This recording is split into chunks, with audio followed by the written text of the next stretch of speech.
Bienvenidos, ¿no?, a la continuación de nuestro seminario.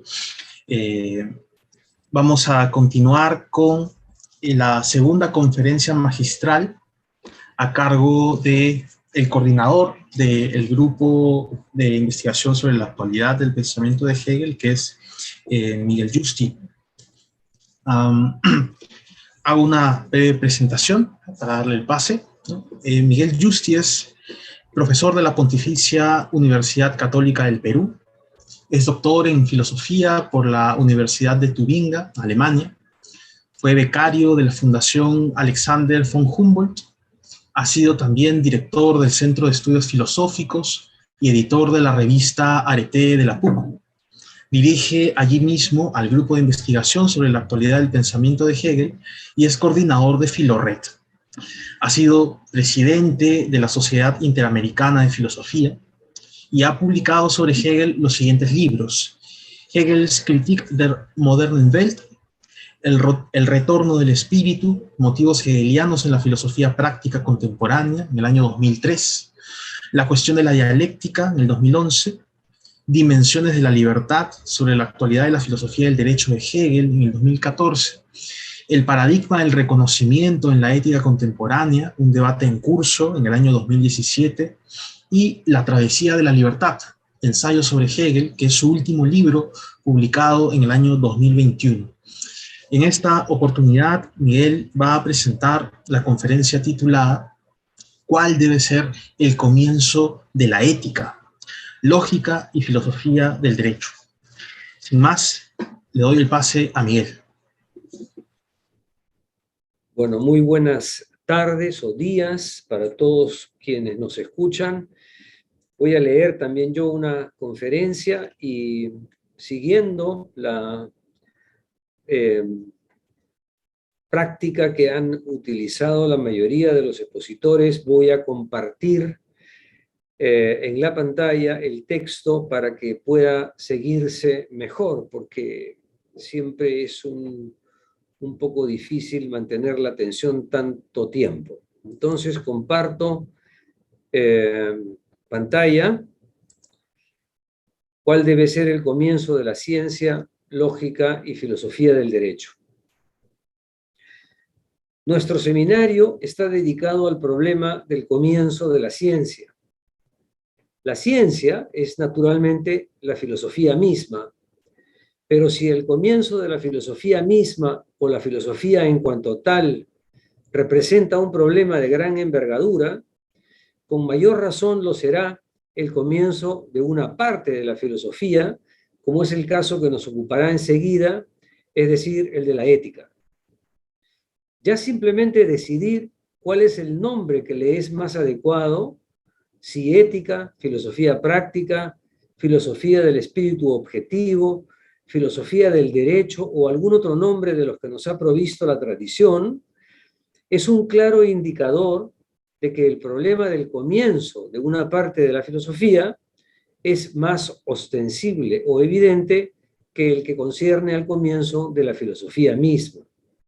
De esto, Hegel era plenamente consciente y consideró por lo mismo, de manera inequívoca, que la ética dependía necesariamente de una reflexión previa, no solo sobre las condiciones o el método del pensamiento, sino además sobre el sistema orgánico de categorías sobre el que habría de reposar. Dicho de un modo que nos conduzca directamente al tema central de esta conferencia, era evidente para él que la filosofía del derecho dependía necesariamente de la ciencia de la lógica.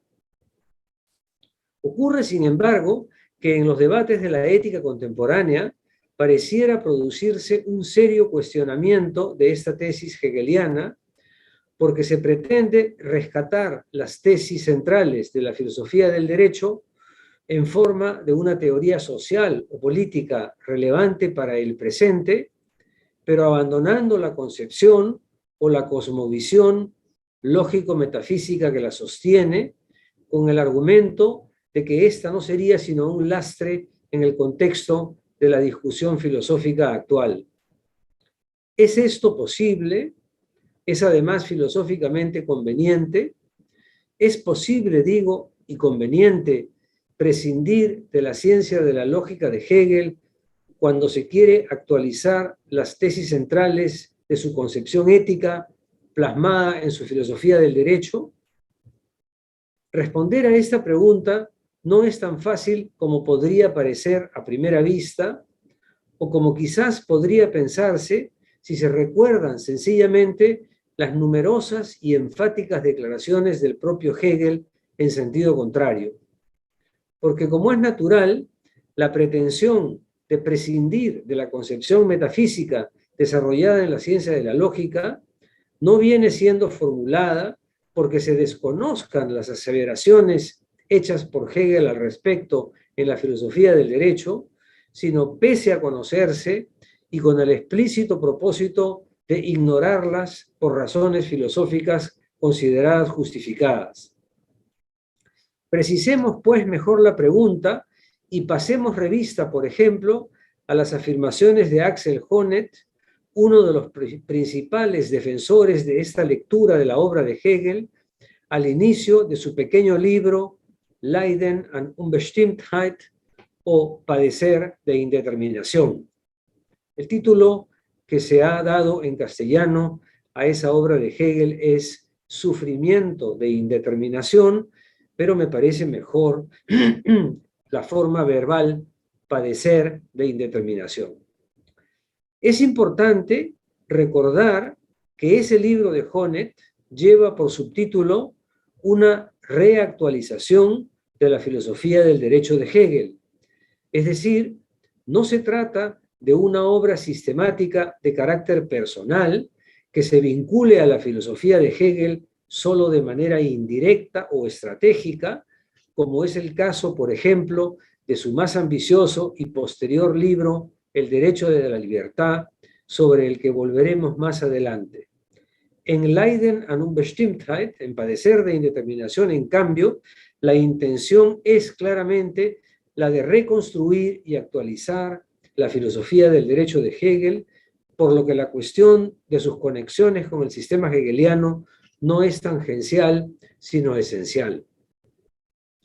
Honneth se muestra en aquellas páginas sorprendido por la pérdida de actualidad de un texto como el de la filosofía del derecho de Hegel en ese momento, ¿no? Que en tiempos pasados había suscitado una fructífera y prolongada controversia en la filosofía alemana, y atribuye ese descrédito a dos grandes reservas que se habrían formulado en su contra y sedimentado en el tiempo hasta terminar por impedir su reapropiación. Estas reservas se refieren, de un lado, a la concepción hegeliana del Estado, que poseería rasgos antidemocráticos y sería contraria a las libertades individuales, y de otro lado, justamente, a su dependencia metodológica de una empresa como la ciencia de la lógica, la cual, nos dice Honneth allí, debido a su concepción ontológica del espíritu, se ha vuelto completamente incomprensible para nosotros. Todo proyecto de reactualización de la filosofía del derecho de Hegel se hallaría por eso, según Honneth, ante la siguiente alternativa. O bien desconoce de manera directa la validez de aquellas reservas por considerarlas infundadas y se propone, por tanto, reafirmar la concepción hegeliana del Estado y su sustentación lógica, o bien acepta su validez y se propone rehabilitar la filosofía del derecho solo de manera indirecta, es decir, prescindiendo de la referencia obligada a la lógica y dejando de lado su concepción del Estado. Es claro que él desea optar por esta segunda posibilidad, pero nos advierte también que las dos estrategias llevan consigo un riesgo. La primera, aquella que pretende actualizar la entera concepción sistemática hegeliana, corre el riesgo de desconocer los estándares de la racionalidad postmetafísica. La segunda, la que prescinde de la lógica y la concepción del Estado, corre el riesgo de perder de vista la verdadera sustancia de la obra. Habría incluso un riesgo peor, penoso, lo llama Honneth, para quien se proponga, como él, actualizar la filosofía del derecho con la idea de esbozar una teoría social normativa, a saber, ese sería el riesgo, que luego de un gran esfuerzo de reinterpretación pudiera constatarse que habría sido más fácil obtener la meta deseada sin haber tenido que recurrir al desvío superfluo por la obra de Hegel. Honneth aspira entonces a recuperar la relevancia filosófica de la filosofía del derecho sin perder de vista su verdadera sustancia e incluso a hacer una reconstrucción fiel y adecuada de la obra, pero sin tener que cargar con esos dos grandes lastres que para él representan la concepción del Estado y el sistema categorial de la ciencia de la lógica. Este último, por cierto, como ya se ha dicho, por estar asociado a una concepción ontológica del espíritu. ¿Cómo pretende lograr este difícil o temerario objetivo? Pues tratando de rescatar lo que llama la intención básica, die Grundabsicht, y la estructura global del texto, sobre la base de una aproximación filosófica postmetafísica y con ayuda de investigaciones actuales provenientes de las ciencias sociales. Más específicamente, se propone desarrollar dos grandes líneas teóricas presentes en el texto hegeliano, a saber, su concepción del espíritu objetivo y su interpretación normativa de la noción de eticidad. En otras palabras, pretende preservar, de un lado, la idea de la libertad como una totalidad estructurada a través de dimensiones de enriquecimiento sucesivo, lo que él interpretará en clave terapéutica como experiencia exitosa o frustrante de reconocimiento, y de otro lado, la idea de la eticidad como conjunto de esferas de acción constitutivas de la sociedad moderna que encarnan institucionalmente normas, valores e intereses y que en tal sentido ofrecen una sugerente alternativa frente a los criterios normativos abstractos de la tradición kantiana. No viene ahora al caso entrar a un análisis más detallado de la propuesta de Honneth o de su consistencia, al menos no en un sentido directo. Importa más bien y sobre todo considerar en qué medida es posible prescindir de la referencia a la ciencia de la lógica al comienzo en ese intento. En el derecho de la libertad, obra que ya citamos, Honneth vuelve sobre el tema y ofrece, por así decir, un marco de interpretación más amplio que puede servirnos para complementar lo dicho hasta aquí. Retomando explícitamente el propósito perseguido en padecer de indeterminación, escribe ahora, cito, quisiera proponerme seguir el ejemplo de la filosofía del derecho de Hegel en el sentido de desarrollar los principios de la justicia social en forma de un análisis de la sociedad. Eso sería, pues, en su opinión, lo central de la filosofía del derecho, la original y afortunada síntesis entre teoría de la justicia y análisis de la sociedad. O dicho en otras palabras, el intento por construir una teoría de la justicia o de la libertad que no se mantenga en el ámbito de las normas abstractas de la moral, sino que se obtenga del análisis de las realidades y las instituciones sociales de la modernidad. Nuevamente, insiste Honneth en señalar que esto solo se podrá lograr de manera plausible si se abandonan las presuposiciones del monismo idealista que subyace al concepto dialéctico del espíritu. Para nosotros, hijos de una época ilustrada y materialista, escribe, esas presuposiciones son ya inimaginables. Retengamos esta idea central de la última obra de Honneth, que la filosofía del derecho de Hegel ofrece una alternativa sugerente, una forma de conciliación entre las teorías normativas de la justicia y los análisis empíricos de la realidad social, y que por ello posee una sorprendente relevancia también en los debates actuales.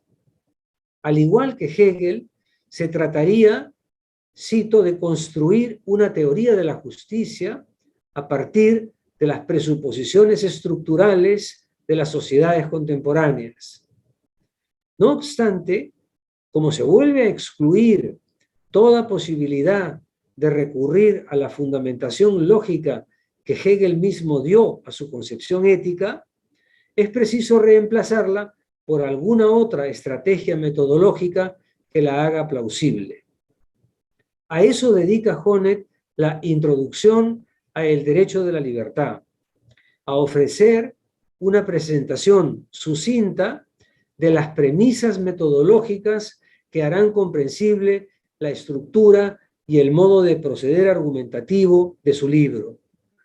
Menciona 4 premisas principales que tienen por finalidad sustentar el proyecto de una reconstrucción normativa de las instituciones y los valores de la sociedad contemporánea con una clara inspiración hegeliana.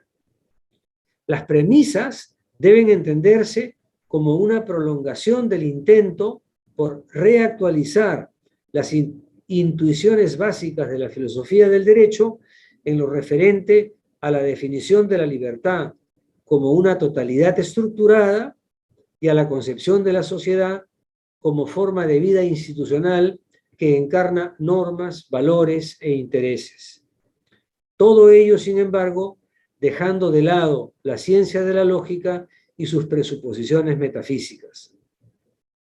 Lo interesante del caso es que se está asumiendo indirectamente la necesidad de reemplazar la lógica que se abandona por una lógica que se considera válida, reemplazar el comienzo de la ética. La primera premisa de Honneth, metodológica, es que todas las sociedades, naturalmente también la contemporánea, se desarrollan o reproducen institucionalmente a través del implícito reconocimiento de valores e ideales comunes. Él mismo señala, en ese sentido, que las sociedades comparten un ideal de vida buena. La segunda premisa es que una teoría de la justicia solo debería asumir como punto de vista moral los ideales o valores que poseen carácter normativo dentro de dichas sociedades, en el sentido en que se aspira a su realización en las instituciones o prácticas en ellas existentes. La tercera premisa se refiere a lo que propiamente busca Honneth en el texto, una teoría de la justicia como análisis social, lo que ahora se expresa como una reconstrucción normativa de la sociedad, es decir, la selección de las instituciones o las prácticas de la sociedad que contribuyen verdaderamente a asegurar la realización de sus valores e ideales. Finalmente, la cuarta premisa añade a lo anterior la convicción de que la reconstrucción de la racionalidad social, también en línea hegeliana, no debe restringirse a convalidar simplemente las instituciones realmente existentes, sino a mostrar de manera crítica en qué medida ellas logran realizar de manera plena o satisfactoria los valores que supuestamente encarnan. Estas 4 premisas metodológicas tienen por finalidad, como se ha dicho, sustentar el proyecto de una reconstrucción normativa de las instituciones y los valores de la sociedad contemporánea con una clara inspiración hegeliana, y deben entenderse como una prolongación del intento por reactualizar las intuiciones básicas de la filosofía del derecho en lo referente a la definición de la libertad como una totalidad estructurada y a la concepción de la sociedad como forma de vida institucionalizada que encarna normas, valores e intereses.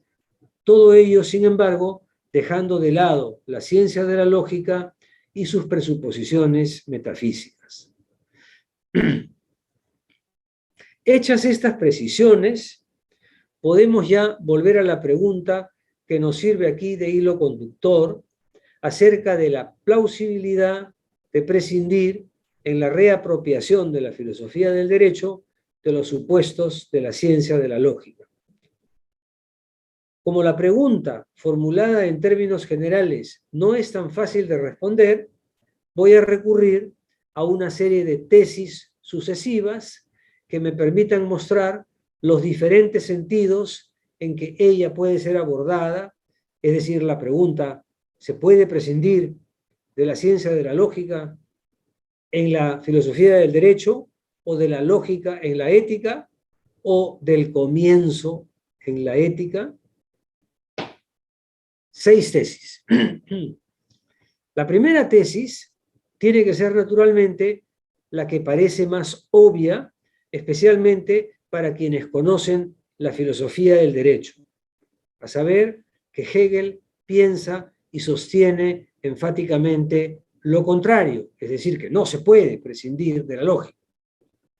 No solo no es posible para Hegel prescindir de la ciencia de la lógica en la concepción o la argumentación inmanente de la filosofía del derecho, sino que esta última es en múltiples sentidos dependiente de la primera. Podría decirse incluso que en pocas obras o en pocas partes del sistema filosófico encontramos declaraciones tan enfáticas y numerosas por parte de Hegel al respecto, tantas que ocasionalmente llegan a suscitar dudas sobre el sentido preciso en que son formuladas o sobre la posibilidad de verificar en la ciencia de la lógica las referencias a las que supuestamente aluden. No obstante, como decíamos al comienzo, no ha sido por desconocer estas declaraciones, sino con pleno conocimiento de ellas, que se afirma la necesidad de no tomarlas en cuenta.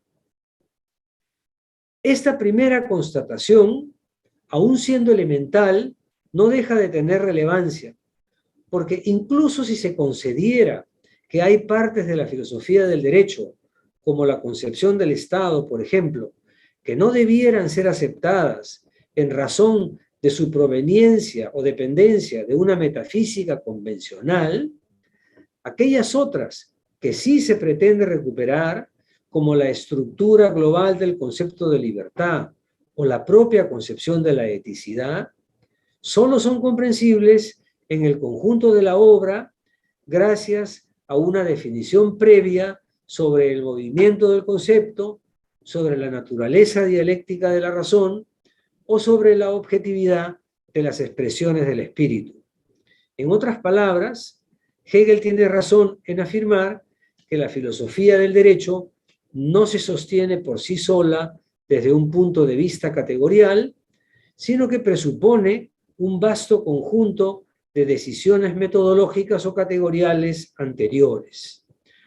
Pero eso ha de precisarse mejor en los siguientes pasos. Segunda tesis. Como segunda tesis, habría que sostener, en directa relación con la anterior, que no existe acuerdo entre los especialistas sobre el sentido preciso en que debe entenderse la vinculación de la filosofía del derecho con la ciencia de la lógica.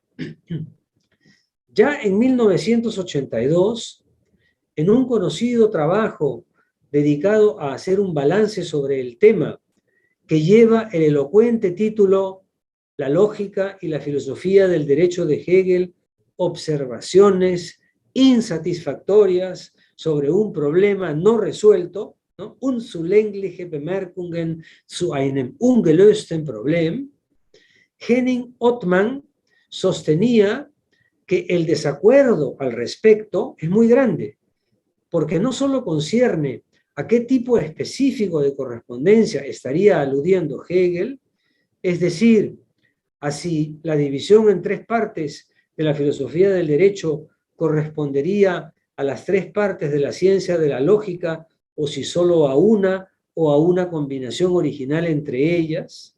No solo a esto digo, sino incluso a cómo habría que plantear la cuestión misma de la correspondencia entre una obra y la otra. Para cada una de estas posibilidades pueden encontrarse argumentos persuasivos de parte de especialistas muy respetables. Que semejante discrepancia se produzca no es naturalmente casual, sino más bien una señal reveladora de que la anunciada correspondencia por parte de Hegel está lejos de ser evidente. A menudo, sus afirmaciones sobre el tema son taxativas pero genéricas, de manera que no queda claro hasta dónde debe llevarse la correspondencia. Y ocurre también que el propio Hegel se excusa de tanto en tanto de no poder cumplir con lo que promete o con lo que presupone debido a la naturaleza compleja de la materia del derecho. Cito: dada la constitución concreta y en sí tan variada del objeto, en el prólogo de la filosofía del derecho, se ha obviado ciertamente poner de manifiesto y destacar la progresión lógica con todos sus detalles. Fin de la cita. Es verdad, como veremos enseguida, que en algunos casos la referencia a las presuposiciones lógicas es clara e indiscutible, pero lo que llama la atención es más bien el desconcertante desacuerdo que existe entre los especialistas con respecto a cuestiones generales de la correspondencia entre ambas obras. Por eso, precisamente, sostiene Honneth, lo cito, que él prefiere ahorrarse la reproducción de esas discusiones engorrosas y proponer a cambio una metodología diferente para el estudio de la libertad. Seguramente, la forma más sensata o más sabia de comprender de modo inmanente la estructura lógica de la filosofía del derecho es guiándose por el desarrollo de su propio contenido y no imaginando que este es una aplicación de un método lógico previamente establecido. Esto no quiere decir, por supuesto, que se desconozcan las numerosas formas de dependencia metodológica de la filosofía del derecho con respecto a la ciencia de la lógica, pero sí que se tome más en serio una de ellas en particular, que asevera que la forma debe ser desarrollada en conformidad con el contenido. Y al hacerlo, en este caso concreto, tanto en relación con el conjunto como con la estructura de cada sección, surgen problemas específicos que obligan a ofrecer una solución metodológica que les sea adecuada. En todo caso, en esta segunda tesis se trataba solo de recordar que existe una discrepancia de fondo entre los intérpretes con respecto al sentido preciso en que debe entenderse la anunciada correspondencia.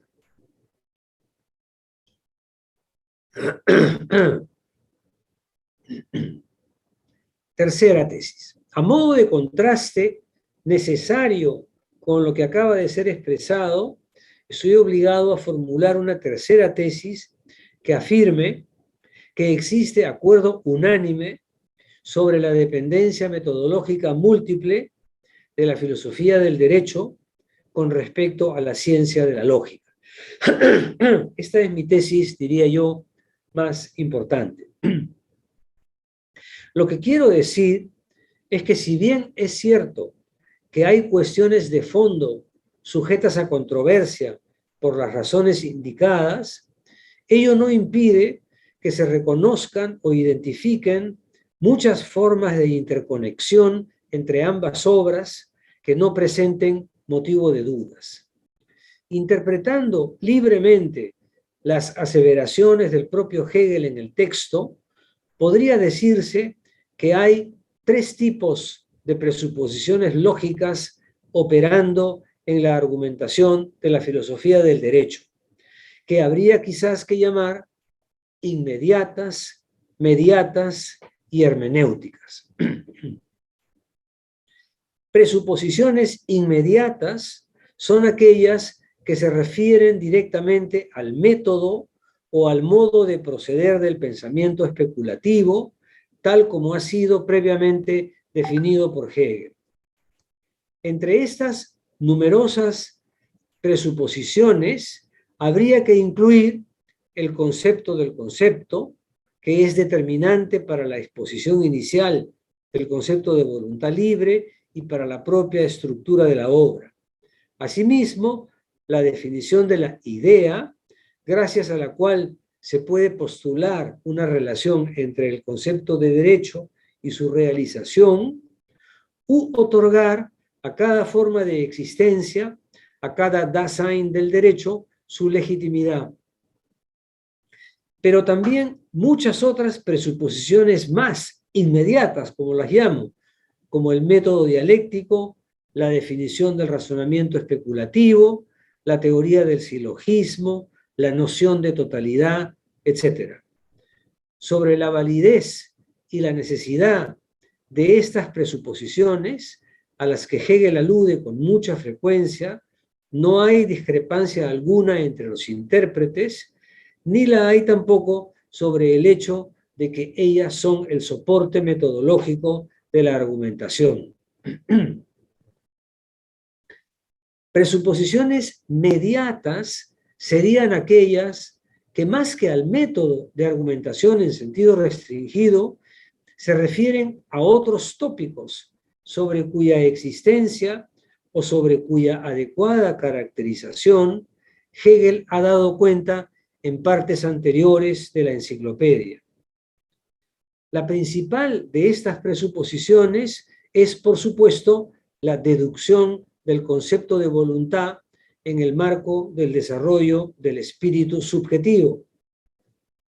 Pero hay, además, otras ideas, otras totalidades, como las llama Ludwig Sipp, que Hegel se permite presuponer en su argumentación porque las ha expuesto en el marco de su sistema filosófico, tales como la relación entre lógica y realidad, o entre espíritu y naturaleza, o entre filosofía e historia, o la noción misma de espíritu, particularmente de espíritu objetivo o de derecho.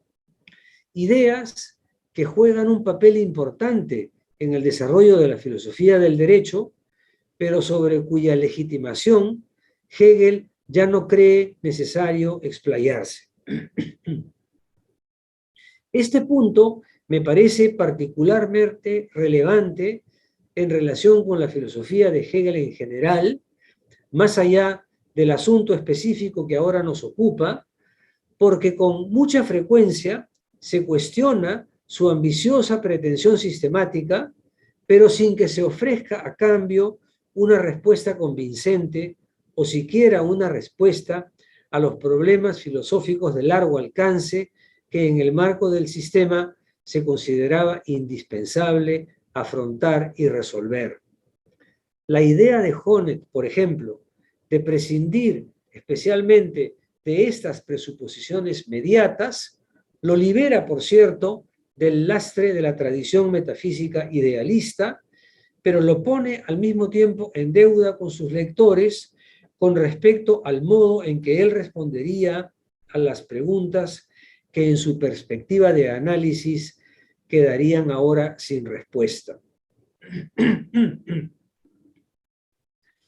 Por presuposiciones hermenéuticas entiendo aquellas que dan cuenta del intenso y fructífero debate que mantiene Hegel con la filosofía de su época y que se hallan a la base de su concepción crítica de la modernidad, de la subjetividad, de la razón y de la libertad.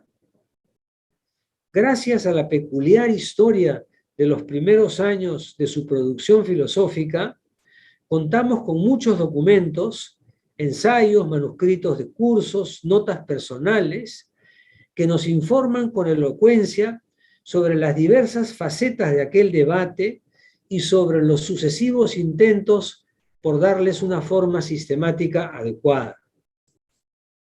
y ello vale de modo especial para el proceso de gestación de su filosofía del espíritu objetivo. Este trasfondo hermenéutico va a hallar una articulación definitiva en la organización enciclopédica de la filosofía del espíritu y como parte de ella en la ciencia de la lógica. Pero sería un grave error de perspectiva no tener debida cuenta de que él es su fuente de inspiración. Por lo mismo, no tendría tampoco mucho sentido querer prescindir de este tipo de presuposiciones lógicas de carácter hermenéutico si lo que se pretende es actualizar la intención de la filosofía del derecho, porque es precisamente la posición original de Hegel frente a la filosofía de su época la que le permite concebir una idea de racionalidad ligada a las instituciones y los valores reales de la sociedad. Y es esa nueva forma de racionalidad la que se expresa en la construcción categorial de la ciencia de la lógica. Cuarto, hay que conceder, sin embargo, como cuarta tesis, que en cierto sentido es perfectamente razonable prescindir de las presuposiciones de la ciencia de la lógica.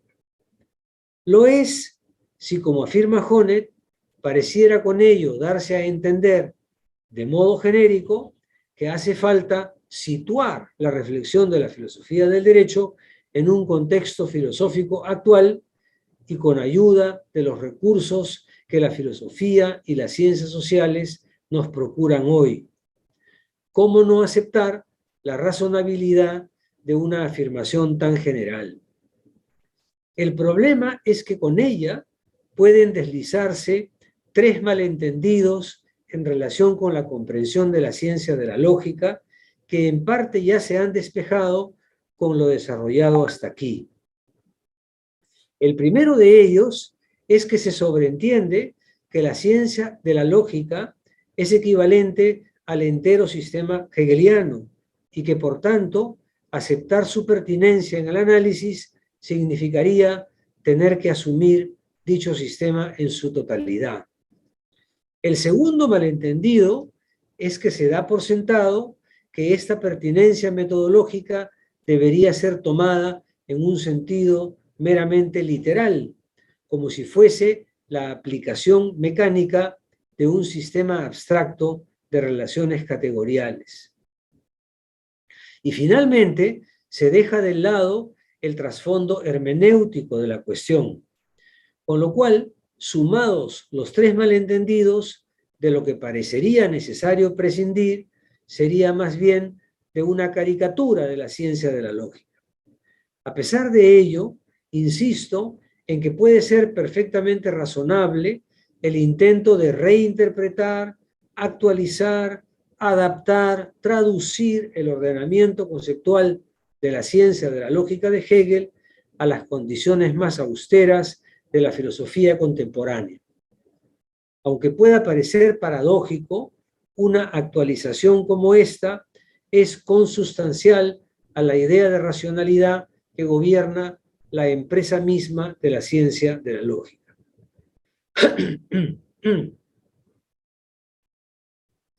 Mi quinta tesis es que, en sentido estricto, no es posible prescindir de la ciencia de la lógica en la filosofía del derecho o, en términos más generales, de la lógica en la ética.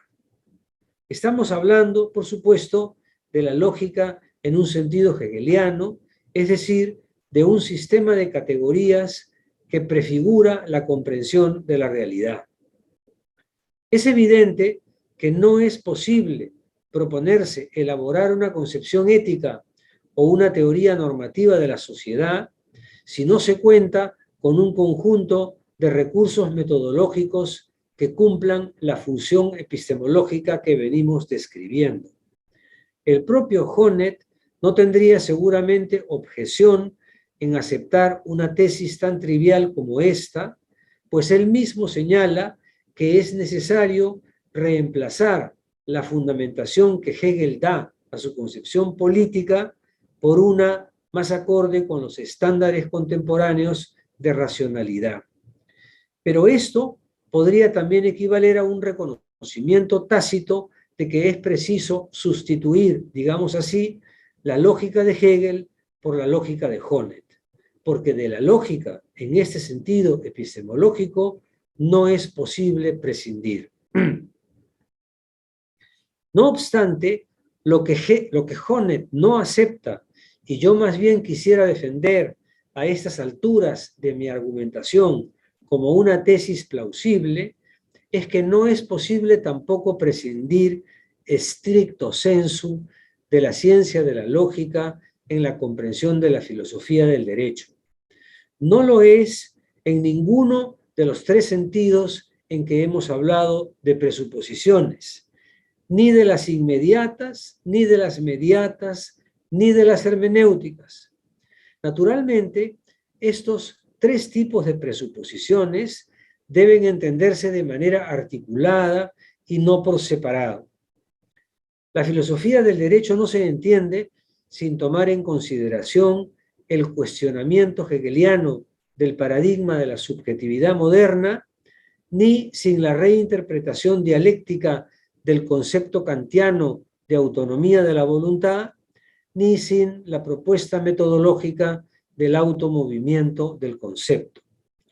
Estas presuposiciones admiten, sin duda, relecturas contemporáneas o esfuerzos de traducción, pero sin ellas no es posible comprender la estructura ni la argumentación inmanente de la filosofía del derecho. Que no sea posible prescindir de la ciencia de la lógica no quiere decir tampoco, por cierto, que ella en su integridad o en todos sus movimientos sea necesaria para comprender el sentido de la argumentación de la filosofía del derecho.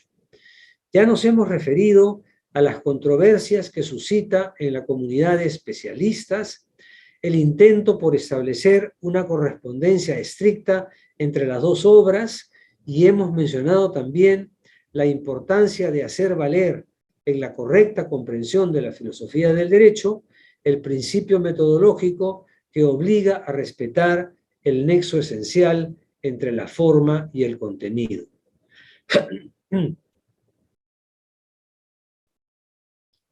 Llego así a mi última tesis y la formulo de manera un tanto provocadora.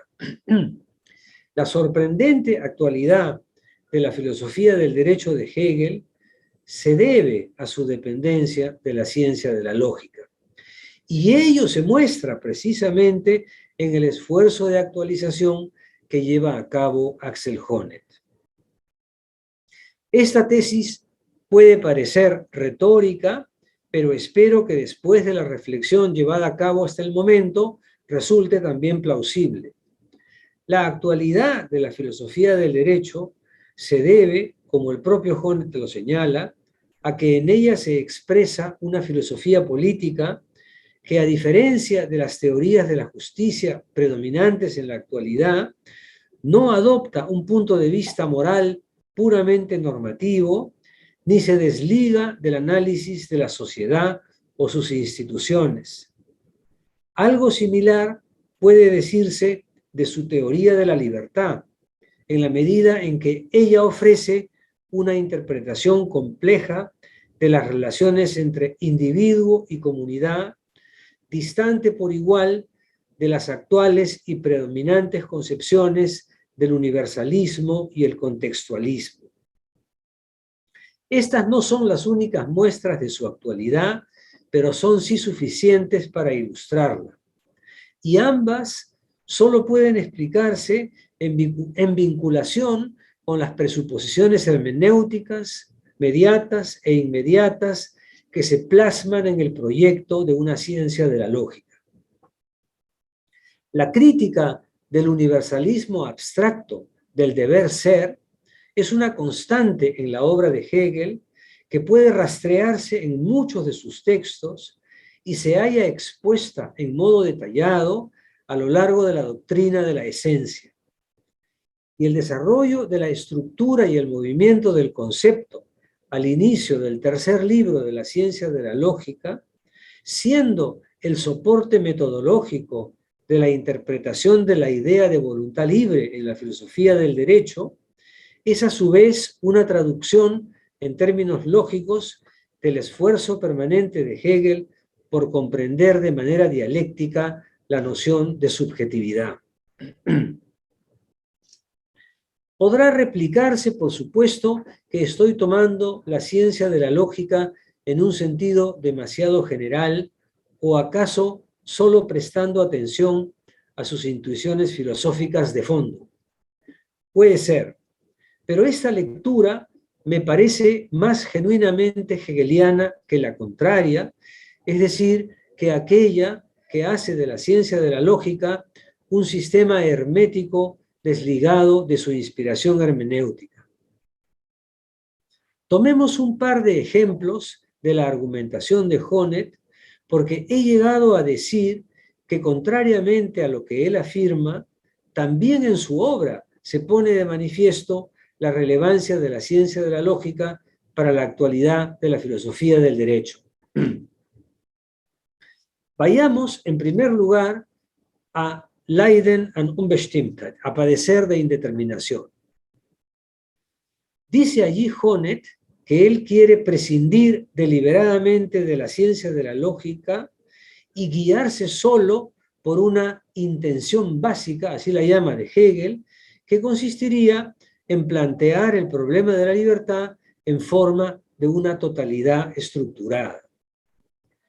Esa no es, sin embargo, simplemente una intuición básica, sino más bien un programa metodológico central de la ciencia de la lógica.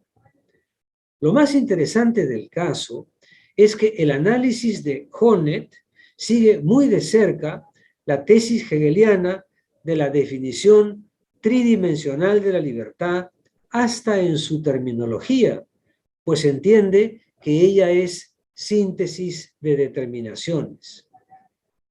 Padecer de indeterminación es precisamente lo que ocurre en el sujeto cuando éste experimenta su libertad de manera unilateral en solo una de sus dimensiones o determinaciones, lo que equivale a decir que vive una libertad subdeterminada.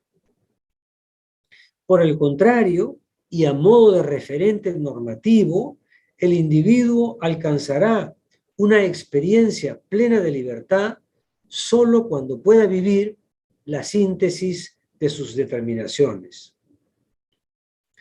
Paso por alto el asunto controvertido de si la interpretación terapéutica de la libertad o del reconocimiento en Honneth es o no fiel a la intención de Hegel.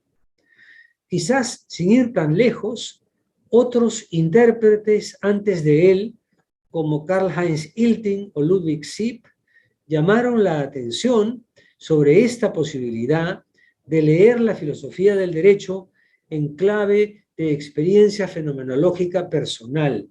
Y uno de ellos, Sipp, nos recuerda que en este sentido Hegel se halla en la tradición inaugurada por Platón, de acuerdo con la cual podría establecerse una reveladora analogía entre el alma de la sociedad y el alma del individuo. Lo verdaderamente importante es que Honneth, al seguir esta intuición básica de Hegel, está en realidad mostrando la actualidad de la interpretación conceptual de la libertad como totalidad estructurada, tanto en un sentido global, el modelo sintético del espíritu objetivo, como en un sentido procesual, la experiencia paulatina de adquisición individual de determinaciones, todo lo cual es una herencia indiscutible de la ciencia de la lógica.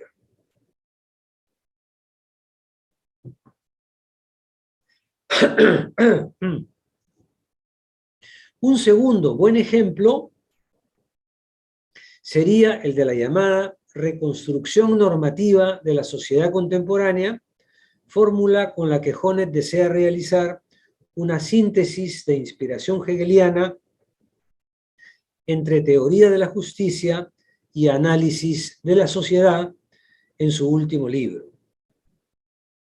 También en este caso, como se recordará, se declara la obsolescencia de la ciencia de la lógica para nosotros, hijos de una sociedad ilustrada y materialista, y se ofrece en su reemplazo un listado de premisas metodológicas que habrán de guiar el análisis.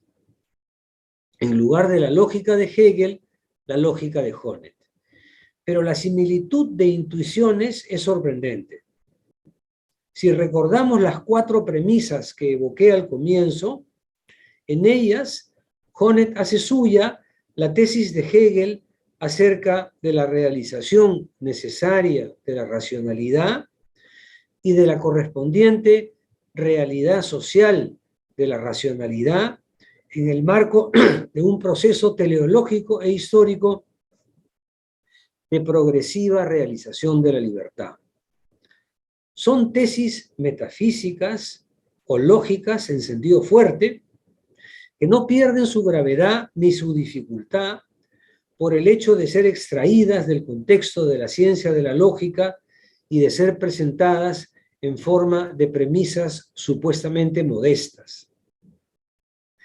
Desde hace ya algunas décadas, Honneth ha venido desarrollando en diversas formas una interpretación personal del concepto hegeliano de eticidad, con el convencimiento de que en él puede encontrarse una pista valiosa para replantear el papel de la teoría de la justicia y de la filosofía social.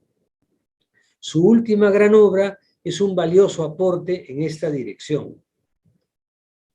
Pero esta idea de una racionalidad inmanente a los procesos sociales, que encarna los valores y los principios de una comunidad en una época determinada, y que lleva en sí misma el principio de su desarrollo o la instancia de su autoevaluación crítica, esta idea, digo, que es para Honneth la intuición filosófica hegeliana más relevante para la filosofía política contemporánea, está tomada de la concepción más fundamental de Hegel sobre la definición de la razón y de su relación con la sociedad y la historia, y es naturalmente el hilo conductor de la ciencia de la lógica. Lejos, pues, de ser un obstáculo para la comprensión de la filosofía del derecho, las intuiciones centrales de la ciencia de la lógica son la causa de su actualidad y su relevancia en el debate contemporáneo. Es hora de recapitular el desarrollo de la argumentación, cerrar esta charla y de volver a la pregunta que es el motivo central de la reflexión.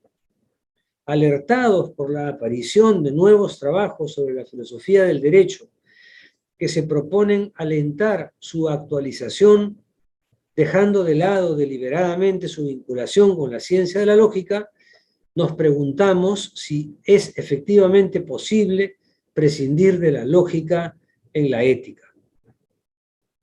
Para responder adecuadamente a esa pregunta, nos hemos visto obligados a hacer diversas precisiones, pues mucho depende del sentido que se otorga a los términos de la pesquisa. Si reordenamos ahora de modo más orgánico las 6 tesis que hemos desarrollado sobre el tema, tendríamos que decir que la respuesta es negativa. No es posible prescindir de la ciencia de la lógica en la filosofía del derecho. No lo es, no solo en el sentido genérico de que toda filosofía moral o política requiere de una concepción metodológica previa, sino además en el sentido específico de que es precisamente la posición filosófica original de Hegel, expresada en su diseño de la ciencia de la lógica, la que otorga actualidad a los planteamientos de la filosofía del derecho. Para poder formular esta respuesta, ha sido preciso, por cierto, que distingamos entre las formas inmediatas, mediatas y hermenéuticas de dependencia y han sido sobre todo estas últimas las que nos han permitido identificar la contribución más significativa de Hegel en el debate. Eso significa también que no es necesario, ni acaso razonable, seguir al pie de la letra las declaraciones de Hegel sobre una correspondencia global entre las dos obras, problema que, como se ha visto, ha generado una sorprendente y poco fructífera controversia entre los especialistas.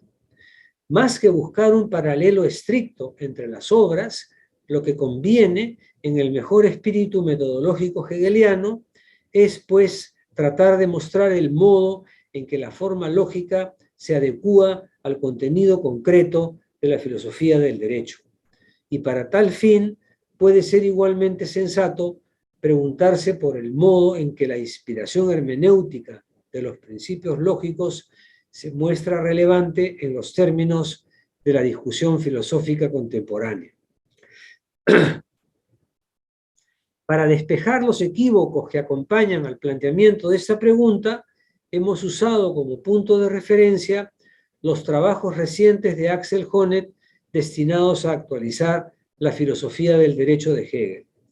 Nuestro foco de atención ha sido solamente el análisis de la tesis de Honneth relativa a la posibilidad o a la conveniencia de prescindir en bloque de la ciencia de la lógica como si ésta representase un lastre metafísico o un presupuesto superfluo e innecesario para la comprensión de la filosofía política de Hegel. Por el contrario, hemos tratado de mostrar que los temas que más interesan a Honneth, tales como la estructura global del concepto de libertad o la formulación de una normatividad inmanente a la eticidad, o de modo más general, la aspiración a una síntesis entre teoría de la justicia y análisis de la sociedad, requieren del respaldo de una interpretación filosófica de más largo alcance que no está ausente, sino operante en la composición conceptual de la ciencia de la lógica. Pero esta discrepancia con respecto a la valoración de la ciencia de la lógica no debe hacernos perder de vista que los trabajos citados de Honneth representan aportes muy valiosos, a veces incluso insospechados, por devolver actualidad a la filosofía de Hegel en el contexto de los debates contemporáneos. Y muestran además la fuerza persuasiva que sus intuiciones poseen ante el desarrollo de las ciencias sociales del presente. Si se tomara al pie de la letra el veredicto de Honneth sobre la irrelevancia de la ciencia de la lógica para la comprensión o la actualización de la filosofía del derecho de Hegel, nos hallaríamos ante un hecho sumamente paradójico de la filosofía social de nuestros días, a saber que en ella las intuiciones de Hegel serían relevantes y significativas, pero por razones que Hegel, supuestamente no habría sabido expresar de manera adecuada. Sería una ironía del destino o a lo mejor una astucia de la razón no haber podido expresar adecuadamente una idea de la que, sin embargo, se apropia la tradición por la fuerza de su evidencia y por su indiscutible validez. Es como para recordar esa vieja tesis de Hegel acerca de la supuesta victoria de los romanos sobre los griegos. Difícil decir quiénes fueron los vencidos y quiénes los vencedores. Muchas gracias. Muchas gracias, Miguel, por tu interesante ponencia. Todavía tenemos unos minutos, unos 15 minutos para una ronda de preguntas y comentarios sobre lo que Miguel nos acaba de exponer. Entonces, invito a los participantes, ¿no?, en el Zoom, ¿no?, a plantear sus preguntas. Pueden levantar la mano si quieren participar así. También pueden plantear sus preguntas por el chat. Tenemos una primera intervención de Miquela Bordiñón. Sí, adelante, Miquela.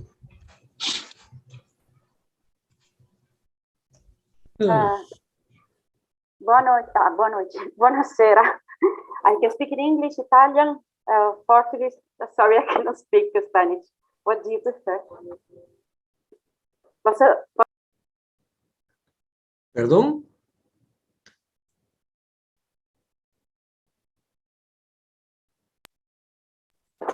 Buonasera Miguel, parlo in italiano, in inglese o in portoghese? Che cosa preferisci? Bueno, puede ser en italiano o en inglés. Ok, allora ne approfitto per parlare la mia lingua per una volta. Ti ringrazio molto per questa presentazione, per questa bella conferenza. Imparo sempre tanto quando ti ascolto.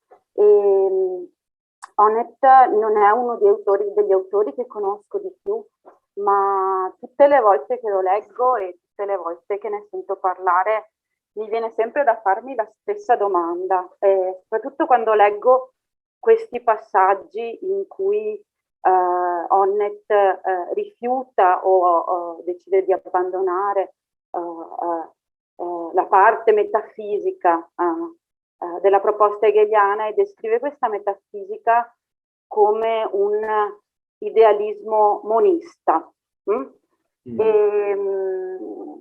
E mi viene sempre da farmi questa domanda: sarà che questa metafisica, questo Hegel metafisico monista che lui sta rifiutando non esiste? Perché come sappiamo c'è un grandissimo dibattito sui vari significati, vari tipi di peso e valore che può assumere la metafisica hegeliana. Interpreti che si parlano di una metafisica come hegeliana come un monismo idealista, ma ci sono altri interpreti che propongono una revised metaphysics post-kantiana, altri interpreti ancora che parlano della metafisica hegeliana come di una continuazione del progetto kantiano e quindi come di un'analisi categoriale, quasi di tipo trascendentale. E faccio fatica nella mia lettura della logica a riconoscere in Hegel questo idealista monista di cui Honneth parla, e vedo molto di più quello Hegel che tu dipingi molto bene, soprattutto nella parte finale della tua conferenza. E quella logica che appartiene allo stesso discorso filosofico di Honneth non mi sembra in fin dei conti così lontana da una serie di concetti che troviamo definiti da un punto di vista meramente speculativo nella scienza della logica. Era solo un commento e vorrei sapere che cosa ne pensi. Ti ringrazio ancora. Bueno,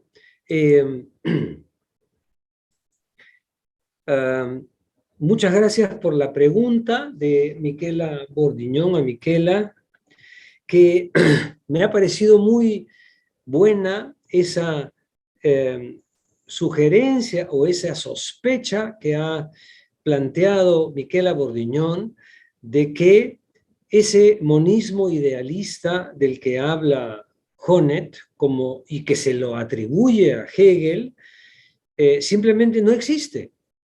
A lo mejor está hablando de un fantasma, ¿no? Y yo tengo una respuesta doble, digamos en dos sentidos, ¿no? De un lado, me parece una buena sugerencia, es decir, está caricaturizando la concepción lógica de Hegel, la concepción metafísica de Hegel. La caricaturiza porque de ese modo pareciera pues evidente que es necesario deshacerse de un pensamiento que él mismo llama un lastre, un pensamiento metafísico incomprensible para nosotros. Claro, le atribuye un grado tal de lejanía o de hermetismo o de, digamos, de incomprensibilidad que no queda más remedio que deshacerse de ese tipo de pensamiento, ¿no? Pero es una caricatura. Pero hay un segundo aspecto del problema que es muy distinto y que, digamos, en alguna ocasión Robert Pippin lo expresó en sentido irónico, ¿no? Pippin decía que solo un hegeliano muy conocedor y creyente en la ciencia de la lógica podía ser capaz de escribir un libro con el título Padecer de indeterminación. Leiden an Unbestimmtheit. Es decir, solo alguien que está convencido de la validez de la, digamos, por ejemplo, de la estructura de determinaciones del concepto, ¿no? Puede entender qué significa que un individuo sea víctima de un sufrimiento debido a la indeterminación. Eso es una caracterización perfectamente lógica y que hace más bien lo contrario a la denigración del pensamiento metafísico hegeliano, y al contrario lo hace aparecer como un pensamiento perfectamente coherente. Eso es algo que yo también he mencionado en mi charla y que yo creo que es el otro aspecto de Honneth, ¿no? Por último, yo quería decir, tengamos fe, porque Honneth ha pasado por diferentes épocas. En un principio, Honneth era kantiano o neokantiano. Luego escribió La lucha por el reconocimiento. Cuando escribió La lucha por el reconocimiento, en ese libro, Honneth sostiene una tesis insólita, y es la tesis de Habermas, que consiste en decir que Hegel defendió en su juventud una teoría del reconocimiento intersubjetiva válida, pero que la abandonó en su periodo de Jena cuando adoptó digamos, el concepto de espíritu. Por consiguiente, sostiene Honneth en ese libro, la filosofía del derecho de Hegel no sería válida para expresar la teoría del reconocimiento. Pero eso se acabó. De pronto escribió Padecer de indeterminación y entonces cambió de posición. Esperemos unos años y volverá a confiar en la lógica de Hegel.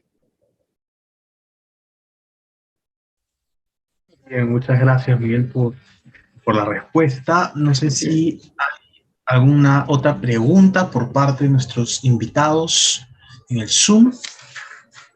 Si pueden levantar la mano, por favor.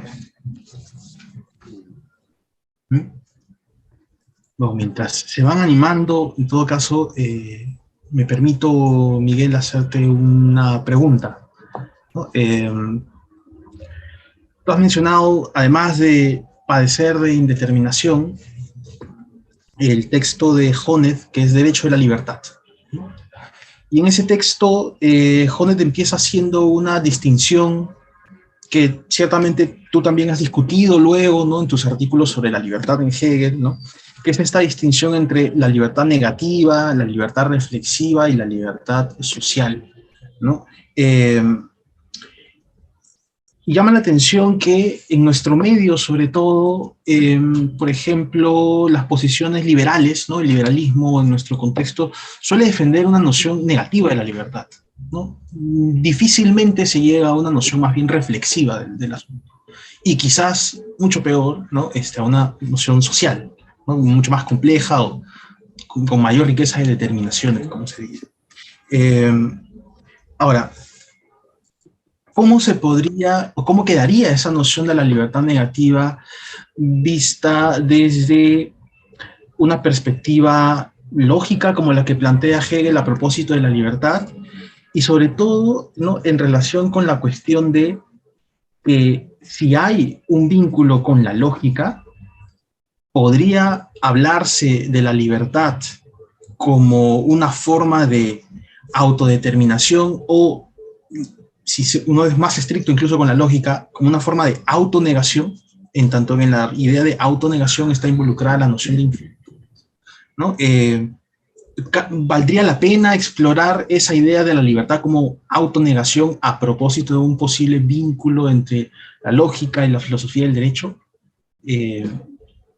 Entonces, eso, digamos, ¿cómo lo abordarías tú? Ya.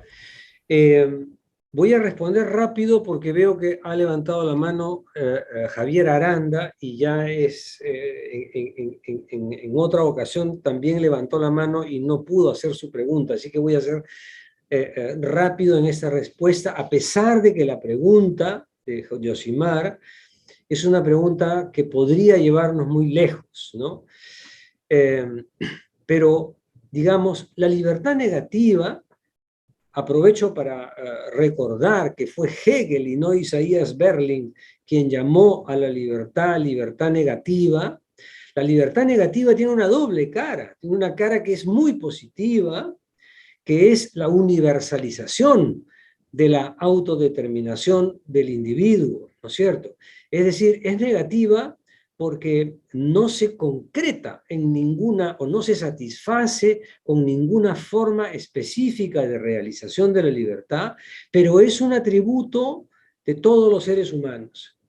Y es además un atributo individual de los seres humanos, con lo cual tiene ese lado positivo, la libertad negativa, que es el de la universalización de la libertad y el de atribuirle o otorgarle a todos los individuos sin distinción la misma capacidad de decisión o de autodeterminación.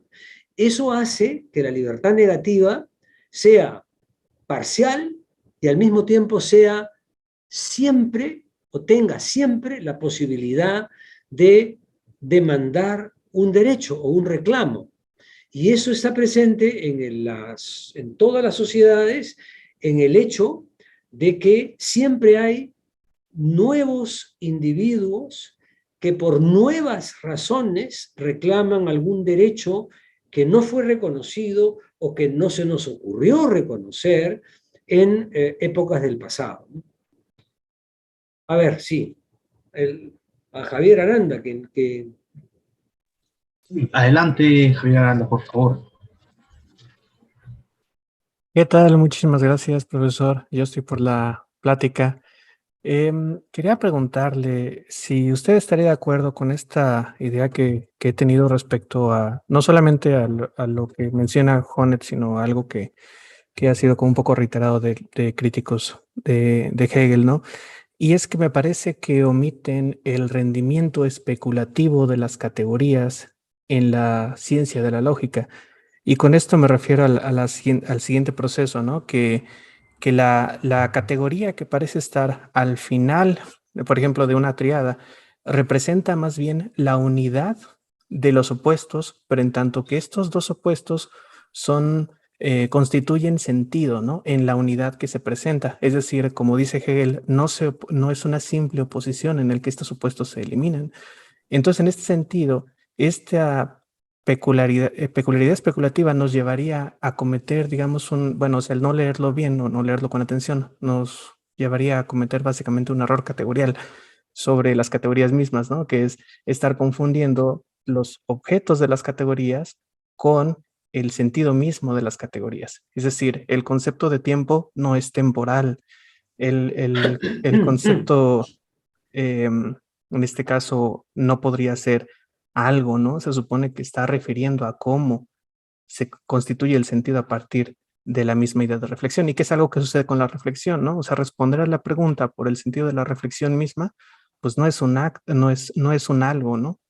No es un concepto único, sino que es un desarrollo de esto mismo, ¿no? Y me parece que esto es tan clave para cómo opera toda la lógica, que es algo que atropellaría pues algunas nociones en específico, por ejemplo, en la filosofía del derecho y así como las que usted ha señalado, ¿no?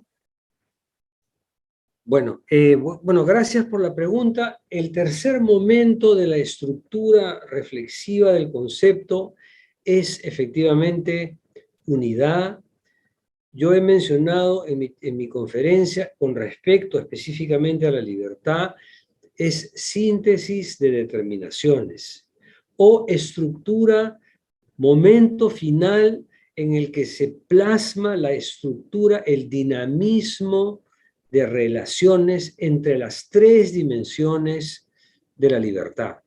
Efectivamente, como usted señala, es un momento de síntesis, pero es un momento en el que las tres dimensiones deben conjugarse o interactuar de forma orgánica. Por eso es que es tan complejo es tan compleja la definición de la libertad. Hace un momento veía o decíamos, la libertad negativa no es una dimensión de la libertad que desaparezca en la eticidad o que no pueda seguir evolucionando, ¿no? Más bien ocurre, como decía, que puede haber nuevos sectores de la sociedad o nuevos miembros de la sociedad o miembros que reclamen nuevas formas de reconocimiento de su libertad individual conforme pase el tiempo y, por supuesto, también de solidaridad o de una dimensión más colectiva, ¿no? Y además, por supuesto, ocurren también en la historia situaciones que nos obligan a replantear o a reformular el sentido de las relaciones entre esas tres dimensiones.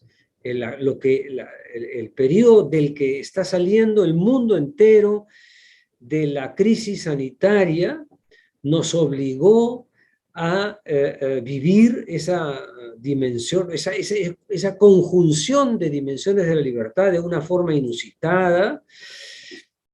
Hubo y sigue habiendo el peligro de reprimir libertades en función de ciertas necesidades del colectivo, así como al revés, en sociedades como las latinoamericanas, pues ha habido décadas de sacrificio de las necesidades sociales en función de una concepción neoliberal de la economía. Por eso Honneth mismo usa mucho el concepto de procesualidad para referirse a la definición hegeliana de la libertad. Un proceso inacabado e inacabable, porque habrá la necesidad de encontrar maneras inéditas de hacer relacionar entre sí las dimensiones de la libertad, ¿no? Sí, ya con eso cierro mi intervención. Muchas gracias. Bien, muchas gracias, Miguel. Muchas gracias también a los participantes. Ya con esto podemos dar fin a esta segunda mesa magistral y también a nuestro primer día del seminario. Queremos todos agradecer mucho a los participantes en el Zoom, a quienes nos han estado siguiendo también en las redes. Y antes de despedirme, queremos todos en el Zoom, a quienes me ha duplicado la voz por ahí. Antes de despedirnos, quisiéramos invitarlos a asistir también a la conferencia del día de mañana. Mañana vamos a empezar con una conferencia magistral a cargo de Rafael Aragüez, cuyo título es Del comienzo al ente, ¿no? Esta ponencia se va a llevar a cabo a las 10 de la mañana, hora de Perú, Colombia y México. Bien, sin más, agradecerles nuevamente y nos vemos el día de mañana. Hasta luego.